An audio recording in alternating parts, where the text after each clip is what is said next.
Welcome, everybody, to the X Factor podcast. Today, on this lovely Tuesday morning, afternoon, wherever you are, it's going to be a good day today. We got good things to talk about. We have Monday Night Raw to talk about.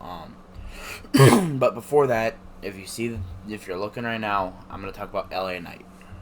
There has been major question around is, what's WWE gonna do with LA Knight? They've been wanting to push him, but by the looks of it, it's not getting pushed. People on social media, he's getting buried. Is he getting buried, or is he gonna, if what they're gonna do, they're gonna bury him? Are they? Short answer: no, they're not. They're not gonna. But I'm gonna try to calm you Twitter freaks out, you TikTok freaks out. I'm gonna calm you down a little bit. That ain't gonna happen. They're not gonna make the so-called megastar buried. Vince tried doing that, and then look, Triple H came in, fixed that whole scenario up for LA Knight. And the weird thing is about LA Knight, when Vince turned him to Max Dupree, LA Knight is a Vince McMahon type of guy. He's charismatic and everything else. That's something that Vince would have loved to have. But no, he turned it over to Maximum Male Models, and then Max Dupree, and all that happened. So, they moved him back to LA Knight, and, he's had his feud with Bray Wyatt, which I think they should have done more with that. I think it would have helped both of them out. Wasn't on WrestleMania. Now he's in this tag team with Rick Boogs this week, and that's really what made me talk about LA Knight today, is LA Knight, the so-called megastar, getting put up with Rick Boogs. Everyone freaking out about it. And then I see reports saying that they're high on LA Knight and they're going to push him.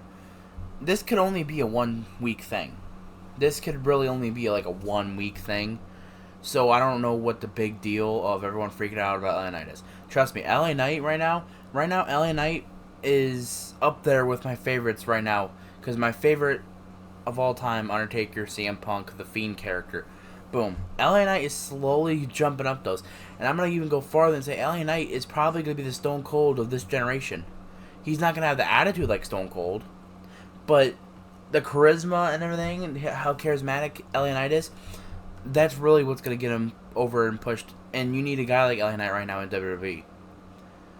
A guy that, you can get behind and he's supposed to be a heel, but everyone loves him now.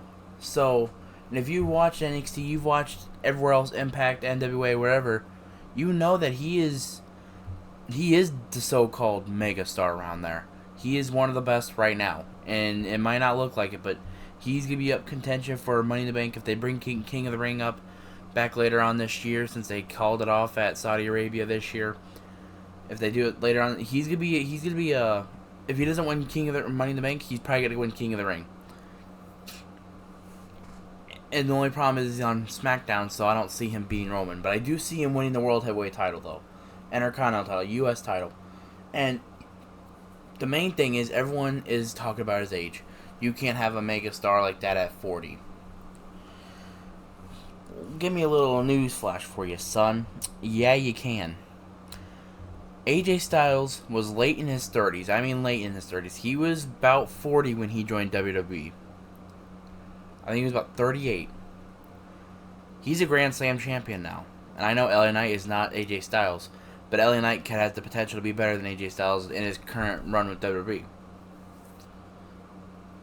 AJ Styles, he came back at 38, boom, Grand Slam champion. Bobby Lashley came back at 42. Guess what? He's a 2-time WWE champion and a 2-time United States champion. And still going on at 46. And AJ's 45. Things can change, but I think everyone just needs to calm down about LA Knight because, nothing's going bad there. Triple H knows what he's doing. Triple H, he's going to make you think. It's more about the long-term build to it than just get it all quick done now, because that's the problem with wrestling fans. They don't got patience. Their attention span is about as worse as a fucking goldfish. And I used to be that same way But then, when I start watching more of like AEW type of things, when they're much more long storytelling things, it might not be that good, but they're still long. You have to wait longer for the finish to happen. It makes your attention span even much longer because you gotta wait and wait and wait. Same thing with the Bloodline. They've been going on for that whole thing's been going on for a couple years now. At this point, the whole Sammy thing took 9 months. And now we're finally somewhat coming into a conclusion with the Bloodline storyline. And I'm going to tell you, that's probably one of the best storylines in WWE history, probably in wrestling history. It's up there as one of the best. Because of how good, it's been. And I feel like it's gone stale with whole Kevin and Sami and Bloodline thing. But now the Roman and Solo are slowly getting into it. It's like, ooh. We don't need, Usos are not the only little two guys that can help everything around here. Boom, you got Roman Reigns.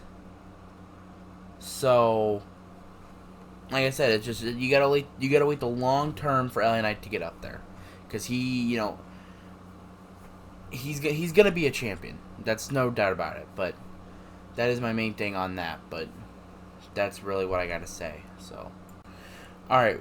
Right now we're getting into it. Some Monday Night Raw talk. Enough talking about LA Knight. I got my sight into it, so that is what I really got for that. But now we got to talk about Monday Night Raw. It was last night. We're 2 weeks off from Night of Champions. I feel like they're building everything slowly good here. So Sami and Kevin start off the show talking about their match with Roman Reigns at Backlash, or at Night of Champions. One thing I gotta say about that is really, I thought, thing is with Sami and Kevin, they bring a lot of passion in their promos, so when you listen to them, you believe what they're saying. They're not just like, yeah, that's what they're supposed to say. When Kevin and Sami talk, you can believe what you can believe that what they're saying is real to them. And same thing with Cody Rhodes. And I believe Kevin and Sami are somewhat some of the best storytellers right now. And Cody Rhodes, at the end of his day, he's probably one of the best storytellers ever in wrestling. He's improved a lot since, leaving WWE as Stardust and then now coming into this. And he was a somewhat good storyteller back then in the early 2010s. But then more after he left, he became more of a storytelling guy now. And I feel like now he's probably the best storyteller right now, outside of MJF and Roman Reigns. Because it's just the charismatic storytellers out of them guys. And that's what makes them great. And I'm going to get on a little side note here because I seen someone on TikTok post about what's wrong with AEW. That most of their guys' characters are, we wrestle good. And pretty much said they don't care about the wrestling good. You need good characters. You realize in wrestling, there's more than just the characters. Back then, it was about wrestling. 70s, 80s, 60s, it was about wrestling, but they had the characters. I would rather sit there and watch a really good wrestling match with people that can't talk than people that can talk and not wrestle. Because I care for the storylines and I care for storytelling and the characters. I care about that, but when you go to a wrestling show, would you rather, if you want to sit there and watch them talk, why don't you just watch the highlights? The highlights of the show on YouTube the day after. And not sit there and waste your 3 hours, 2 hours, however many hours of wrestling a week you watch. Just to, say, their character's bad. All that. If you're not there for the wrestling, don't fucking watch.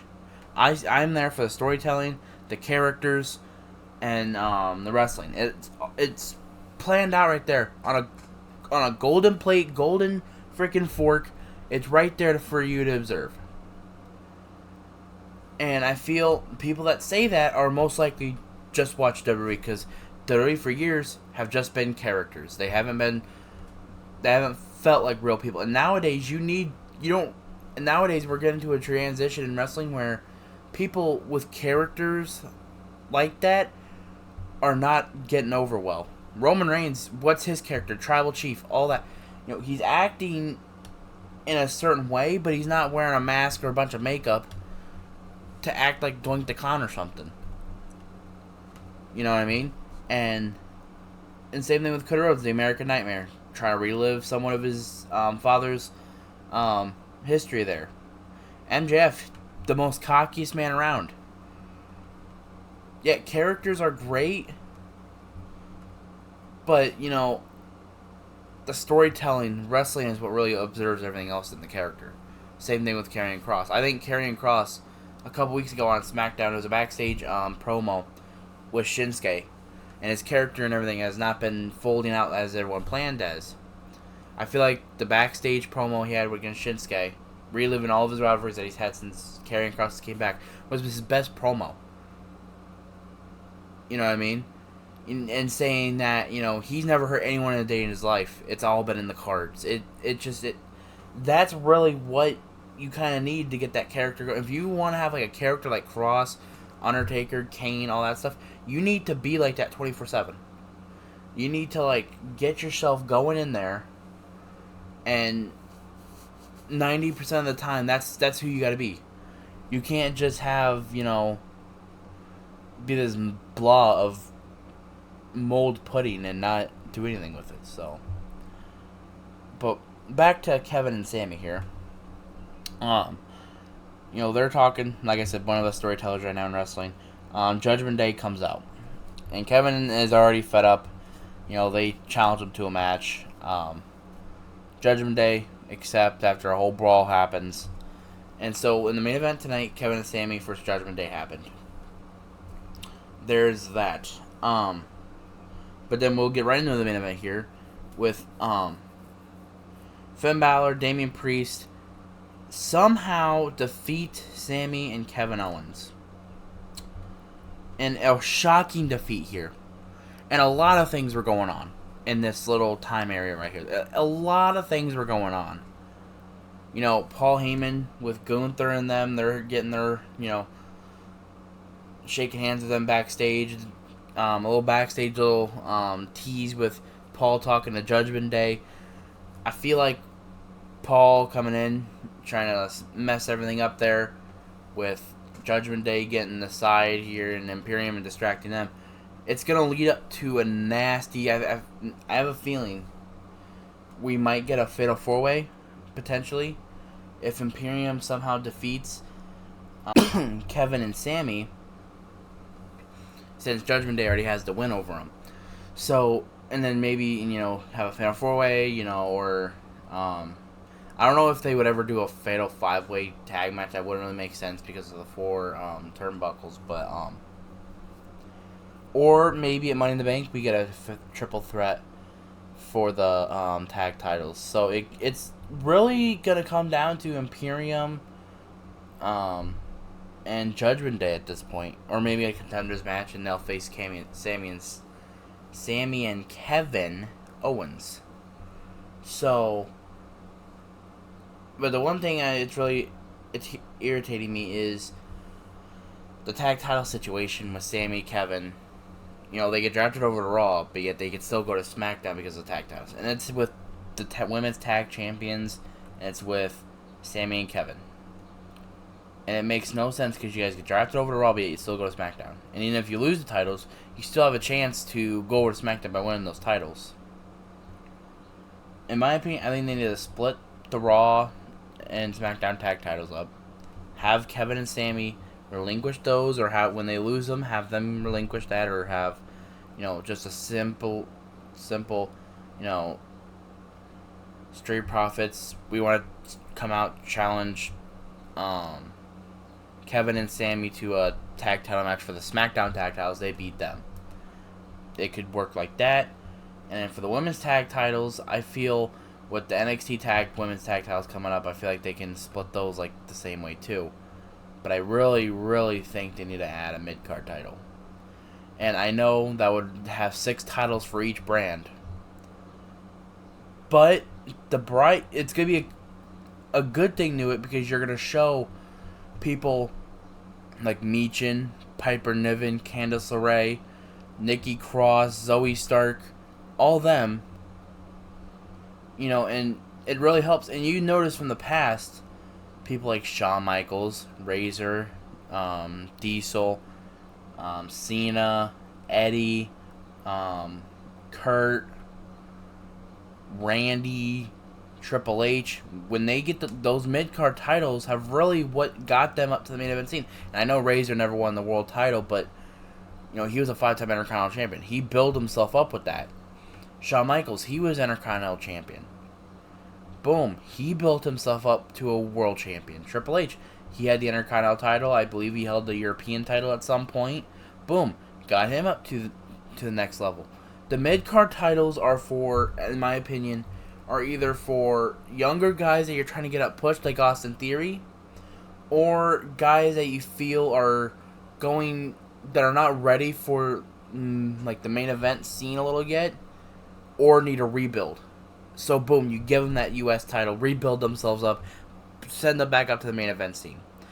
Same thing with NXT. If you need a guy like Apollo Crews, need a rebuild, boom, you send him to NXT, rebuild himself back up.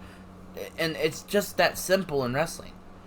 And people might think that booking and all this stuff might be that hard, but if you really think about it, it could just instantly be simple, fix it in like a little snap of a finger.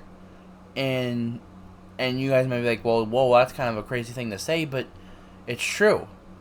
If, like, Piper Niven, I feel like she could be a main event star, but she's getting overshadowed by the women that are already in the main event scene.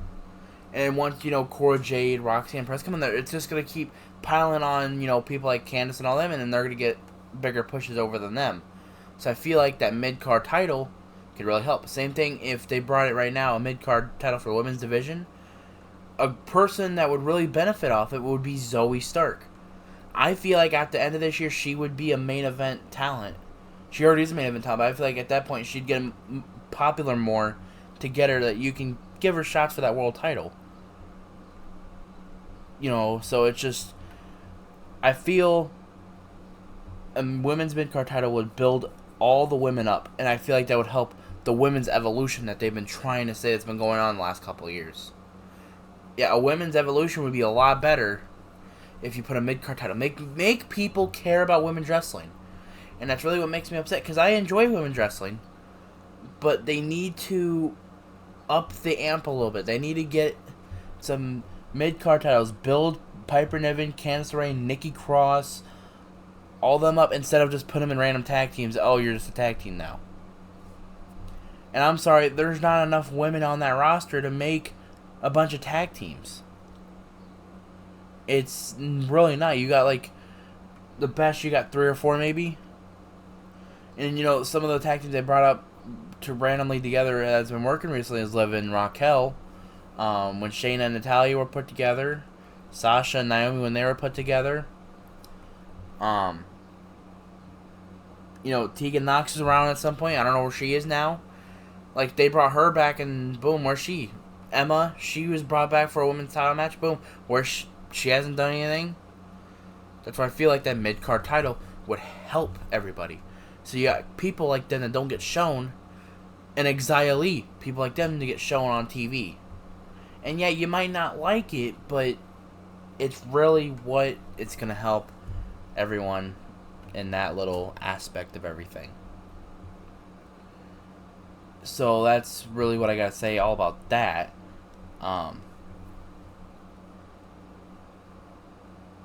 I really don't know what I was talking about because I got sidetracked with the women's... Oh yeah, I was talking about the tag titles. My bad. But yeah, that's what I think with the tag titles and everything. That's what I just really think. And there's been rumors. I'm going to get off that a little bit because I feel if I just keep blabbering, it's not, I'm hoping you people understand what I'm trying to say with the tag titles and, the mid-card titles for women that they should bring.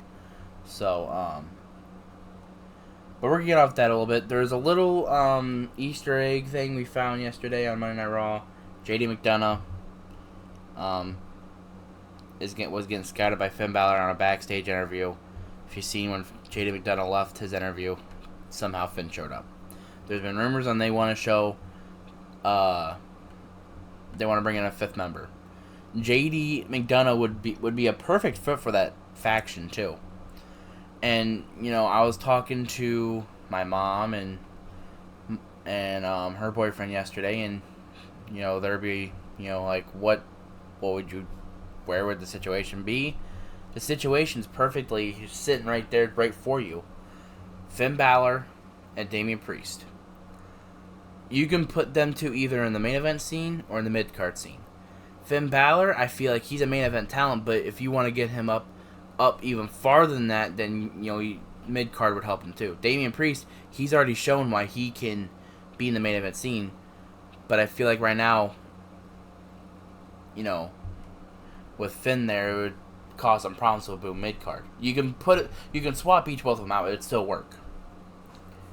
And then Dom and JD would be a tag team. It wouldn't be a fit that a lot of people would see, but it would be interesting. Or I thought of another one. You put Finn and JD there, call them the Irish Aces. Boom. That would help. That's a good tag team name. The Irish Aces. Boom. Perfect. And then Dom, put him in the mid-card scene, get him going, and then boom, get him up to the main event scene after he's done with the mid-card scene. Same way like they did with Eddie. Put him in the U.S. title scene, put him in the Intercontinental title scene, boom, boost him off. And Damian Priest the main event scene. Like I said, that group has so much talent around them right now. It's like if WWE drops the ball on them, that would be one of the worst ball drops in years. The only thing I could see be worse is if WWE actually drops the ball on LA Knight. So that's pretty much what I gotta say about that one right there. And also Maxine Dupree, I did read a thing on yesterday. I don't know if it's true or not, but she wants Tiffany Stratton to be the leader of Maximum Models. If you see my Twitter, I thought about that the other day. I legit thought, I had a Tiffany epiphany over here. I thought the same exact thing. With her with the Maximum Models and then Maxine Dupree as manager, because she doesn't really wrestle, that would be perfect. And I feel like with Maximum Models, that would help them grow over. And plus, Maxine has her eyes on Otis so much, she can go over to Otis, be his manager or whatever, put Tiffany Stratton in the Maximum Model scene, and boom, they're up to the next. They're going to be one of the best tag teams in my opinion. Like I said, it's just those little things, those personalities, characters. Like I said, I like characters. Everyone loves characters, but those little character spots, those little things can put the puzzle pieces together and make something great. But I feel like right now is just, I don't think Tiffany Stratton, I think she needs to stay in NXT for a couple more months and then get herself back up and get her up to the main roster. So, that's pretty much what I gotta say about that. Next matchup, I'm just getting into this next match here. Shinsuke Nakamura versus The Miz. Shinsuke won. I thought it was a great match. I feel, Miz, I feel, he hasn't won a TV's match yet this year, which I feel that could change in just a matter of a couple of months. Shinsuke, I feel he is getting back up and running up to his potential. And I feel like the sky is the limit for Shinsuke. He's one of those main event, you can put him in the Intercontinental title scene, or you can put him in the world title scene. I'd rather see Shinsuke in the world title scene since we haven't seen him in that since 2017, 2018. Miz, like I said, I think he needs to be rebuilt. I think he needs to rebuild himself up, because everyone, and I have seen this with some people before. They say Miz's, prime was when he was like early 2010s. Miz's actual prime hit from 2016 after WrestleMania 32 to about WrestleMania 39 or WrestleMania 35. From 2016 to 2019, around there, or 2018, it's just a little spots in between there, was Miz's prime. He was one of the best heels in wrestling at that time. When he came out, there were no cheermen. There were boos everywhere. I feel like after that, it's just become, I feel like he's been more of a... It's hate to call it a joke, but it's not the Miz that I remember growing up. The Miz I remember growing up is when I heard Awesome, I wanted to kill that man. That's the feeling I want from the Miz. I want him to hear his theme music and be like, well, here we go, and booing sounds and everything. So I feel like Miz just needs that rebuild scene. I feel like with the Intercontinental title coming back to Raw, he has a chance to break the record for most championship times held with that. So I feel that's really what you can really do about it. So a women's tag title match was planned, but Liv Morgan got injured. I believe it was something with her nose. When they showed the replay, they showed her face. So I feel like probably her nose, cheekbone, whatever, anything like that. So Chelsea Green faced Chelsea Green faced Raquel, my bad, in a match, and Raquel beat her like she always does. Like she beats everyone. So I feel everyone says her personality is just her back. She's also a really great wrestler. Like, she is the powerhouse right now that WWE needs, kind of. Because I feel like a lot of the women wrestlers are not built like her. And you're not going to see many built like her. And she could potentially come up there and, be a chance to... Like, one of the matches I would love to see in this next year or so is maybe her and Rhea. With how strong them two are, boom. Perfect everything. Everything's just perfect. So... That's really what I really gotta say. So, the number one contendership battle royal to face Gunther at Night of Champions. A really, really surprising winner here in Mustafa Ali. And I get some people who say, well, they're going to Saudi Arabia, so makes sense. And it does a little make sense with the character change, with the positively thing and all that. I feel it has really changed him, and I know WWE was high on him before WrestleMania. He was going to get that push that he really needs. Paul Heyman's high on him, if you've seen that interview with Errol Hawaii, whatever you call him. He's great. So, and Mustafa, I feel he is, I think this character change really helped him, because before it was just him whining because he wasn't getting title shots. And then after that, it just, Dolph Ziggler kind of like tricked that thing into him, boom.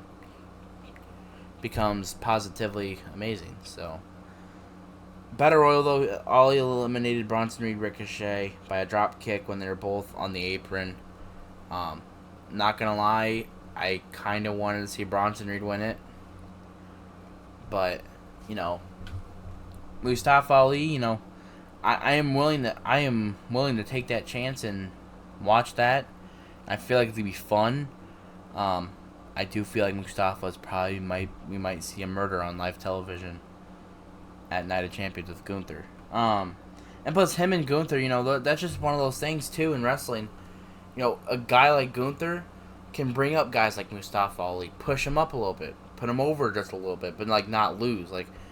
And there's always a saying in wrestling, you can lose the match, but you look like out of the match you look like a winner. Stone Cold came out of it when he lost to Bret Hart at WrestleMania 13.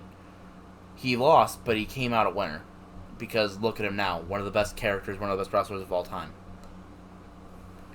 So, and Mustafa, I'm not saying Gunther for Mustafa is going to be a life-changing moment, but Mustafa could get pushed over a little more with him and Gunther in the ring. So, that's really what you gotta say. Becky Lynch, Trish Stratus will be confirmed for Night of Champions, or Clash of Champions. Or no, Night of Champions. It's Night of Champions. My bad. I am Night of Champions. There have been rumors of them two, having, this rivalry wasn't going to end until SummerSlam.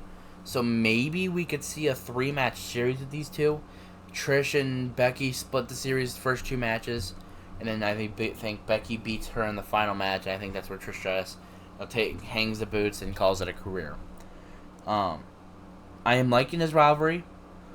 I do think they need to bring Lita back. So for her and Trish, I really do think that, because she is still part of this rivalry. Trish still took her out. I feel like that would help. Maybe a Money in the Bank, Trish Stratus versus Lita. That would be amazing. And it's just, and that storyline is really going to get up somewhere too. And Trish Stratus has really proved to herself why she is undoubtedly one of the best women's wrestlers of all time. I always thought it was Charlotte, and then when that first promo she hit after she turned on Becky, it's like, that's a little change in the moment opinions there.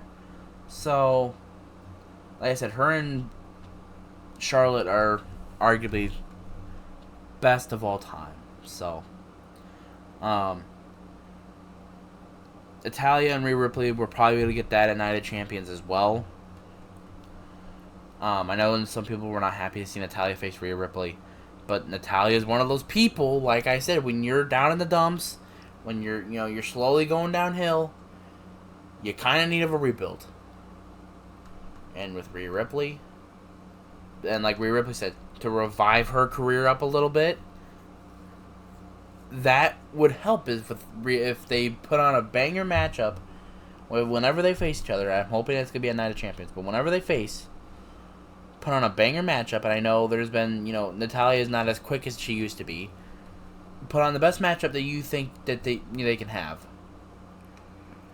And to really show why Natalya is still here. Why is she still, there? And I've seen people clown Natalya over everything, and I'm going to defend her. I'm really going to defend her. She is a veteran in this business. She is, she is the first woman to ever graduate from the Heart Dungeon.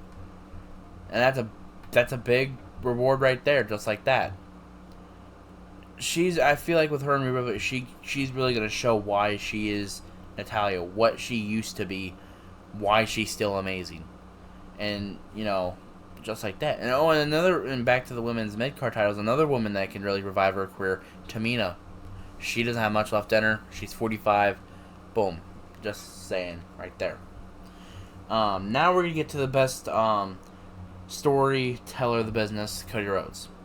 His promo on Brock.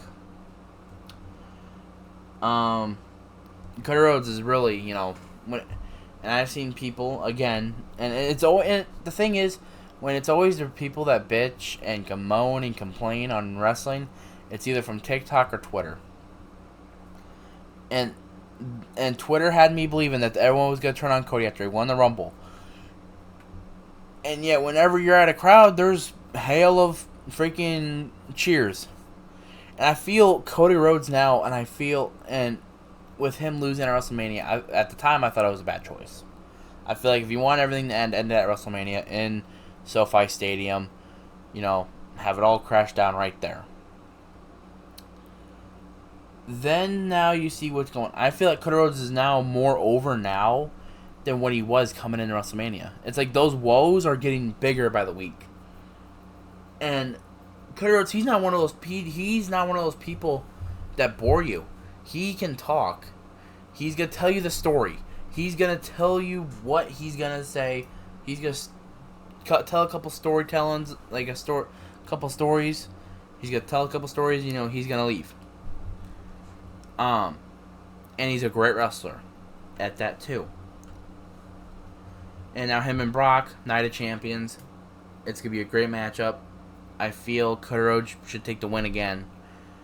And I feel after that, Roman wins the Money in the Bank. And I feel after that, Cody Rhodes, he's going to cash in at Roman Reigns at SummerSlam. But he's not going to cash in after he has a title match. It's going to be after, it's going to be the night after. He's going to come on a SmackDown, or he's going to stay on Raw or whatever, and announce he's going to cash in that Money in the Bank briefcase at Roman Reigns at SummerSlam. So don't get yourself an opponent and boom, I am your opponent. And then Paul Heyman comes out and pretty much he's gonna be the reason why Brock got involved with Cody Rhodes. Just to distract him up a little bit. Just let him, just distract him a little bit while we get this bloodline business done with. Because, if you have the Cody Rhodes problem plus the Usos problem, it ain't going to go well for Roman at the end. So, and Paul, one of the best minds in the business. Like I said, that's just, and like I said, Cody Rhodes' promo was amazing. I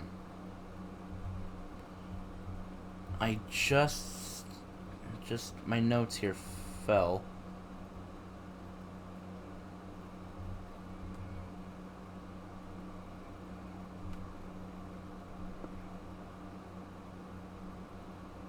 And there's breaking news in the basketball world. The 76ers have fired Doc Rivers. Damn. Did he even... He's only been there for a couple of years. Like a year or so.